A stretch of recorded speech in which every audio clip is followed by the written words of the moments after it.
nós vamos fazer um passeio aqui pelo mundo celular, esse aplicativo disponível lá no Play Store. É uma célula 3D em que a gente consegue visualizar as estruturas presentes em uma célula. Aqui uma célula eucarionte,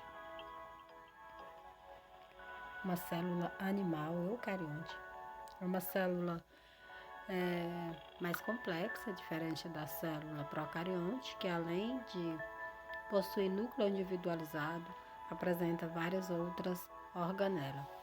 Esse tipo de célula eucarionte são as células presentes nos animais, nos vegetais, nos fungos e nos protozoários. E nas algas, diferente das células presentes nas bactérias e nas cianofícias, que são procariontes. Aqui vocês estão conseguindo visualizar uma panorâmica do meio intracelular. E aí a gente consegue visualizar várias organelas, o núcleo, várias estruturas intracelular. Eu vou mostrar para vocês cada uma dessas estruturas que vocês estão vendo, explicando aí a função de cada uma, tá? Então vamos lá. O primeiro que aparece aqui é o retículo endoplasmático rugoso. Essa estrutura é responsável pelo transporte de substância dentro da célula, e ele é rugoso, granuloso, porque tem ribossomos aderidos à membrana. Ribossomos é responsável pela síntese proteica. Logo, ele é responsável aí pela distribuição de proteína no meio intracelular. Uma outra estrutura os nucleolos, é uma região do núcleo responsável pela organização dos RNA ribossômico.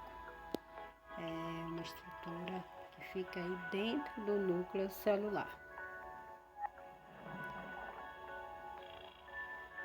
E aqui a gente vê os poros nucleares. Esses poros é o local de troca de substância entre o citoplasma e o núcleo. Então vai haver entrada e saída de substância através desses poros. E aí agora a gente vê a famosa mitocôndria, a estrutura responsável pela respiração celular. Essa é uma organela membranosa que, além de uma membrana, possui cristas, que a gente chama de cristas mitocondriais, e o espaço entre as cristas, a membrana, esses espaços que existem aí dentro, a gente chama de matriz mitocondrial. A respiração celular acontece em 3 etapas.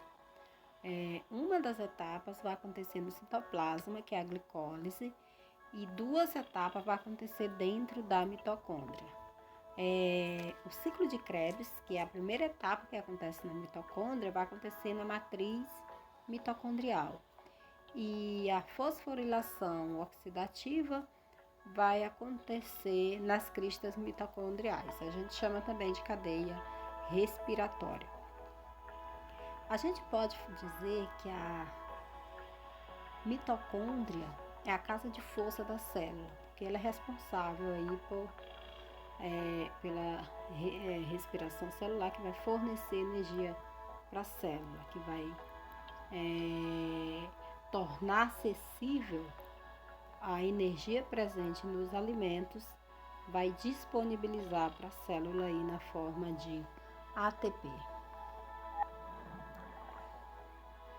E agora a gente vê o citoplasma. O citoplasma não é uma estrutura, é uma região da célula entre a membrana plasmática e o núcleo, todo esse espaço aí. A membrana plasmática que você consegue ver lá atrás, que parece um muro, é exatamente essa imagem que a gente tem que ter, que ela é essa barreira o que vai separar o meio intracelular do extracelular. Todo esse espaço da membrana até o núcleo é o citoplasma, que tem uma substância, uma mistura gelatinosa, onde estão mergulhadas as estruturas citoplasmáticas. E aí a gente observa os cromossomos condensado, né? O cromossomo é o DNA mais proteína histona. Quando estão condensados, aí nós estamos observando um cromossomo no seu máximo momento de condensação, pronto para a divisão celular. E aí a gente vê um cromossomo que eu acredito é um metacêntrico, porque a região de constricção aí, o centrômero, que é essa constricção do cromossomo, está aí no meio. Aí a gente chama de cromossomo metacêntrico, meta de meio. É aí que está toda a informação genética da célula. Na espécie humana, uma célula tem 46 cromossomos, uma célula diploide.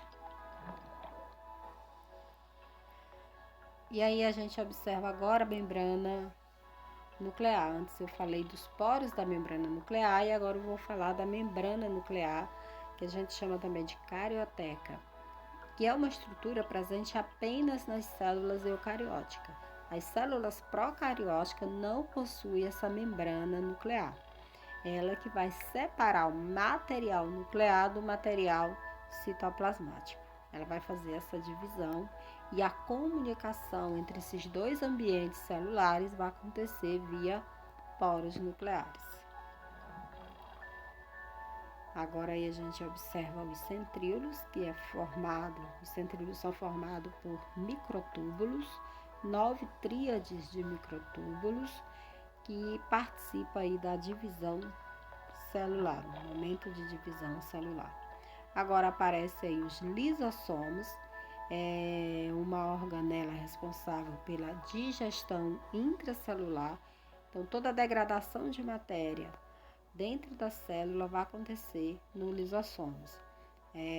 Tanto faz se essa substância é da própria célula ou ela veio de fora.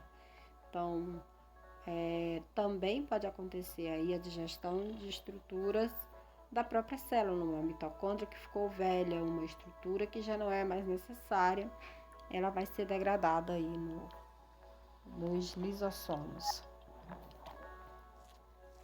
Aqui a gente observa os complexos, os retículo endoplasmático liso. Antes eu falei do rugoso, aqui eu estou falando do liso, que também é responsável pelo transporte, mas aí vai ser o que mais será transportado aí serão os lipídios, uma vez que não temos ribossomos aderidos, por isso ele é liso. O complexo golgiense, o complexo de Golgi, são essas bolsas achatadas responsáveis pelo armazenamento de substâncias. E essas substâncias também podem sofrer modificações nesse período de armazenamento.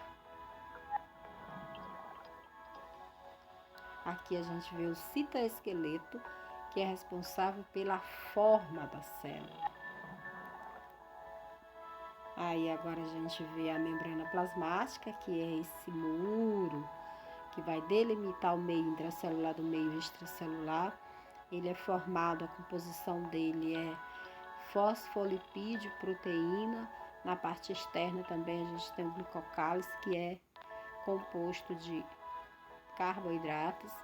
Então, essa membrana ela possui permeabilidade seletiva ou semipermeável e vai selecionar, é responsável pela seleção de tudo que entra e sai de dentro da célula. Então, ela é a barreira, é o que vai controlar essa saída e entrada de substância. Os ribossomos, que eu falei para vocês que podem estar aderidos ao retículo endoplasmático granuloso ou rugoso, eles também podem estar livres no citoplasma, são responsáveis pela síntese proteica. É aqui que vai acontecer a união dos aminoácidos para a formação das proteínas. E aí dá para perceber a importância dessa estrutura, logo, uma vez que as proteínas são responsáveis por várias funções nos seres vivos. Essa é uma estrutura presente não apenas nos eucariontes, mas também nos procariontes. Todos os seres vivos precisam aí dessa síntese proteica e por isso tem essa organela. Aqui nós temos os nucleolos, que vão funcionar aí a função aí seria a organização, a formação dos ribossomos, RNA ribossômico. Aqui as vesículas transportadoras, e como já é autoexplicativo, são responsáveis por transporte de substância dentro da célula. Então a gente pode imaginar aí uma célula como se fosse uma cidade que tem um muro, que tem uma casa de força, que tem a rede de distribuição de substância.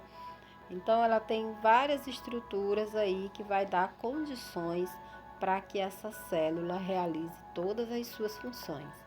A célula, ela é a estrutura morfofisiológica, a unidade morfofisiológica dos seres vivos. Tudo que acontece dentro da célula a gente chama de metabolismo. Todo esse trabalho celular a gente chama de metabolismo, ok? Então espero que vocês consigam entender aí a importância dessa unidade fundamental da vida.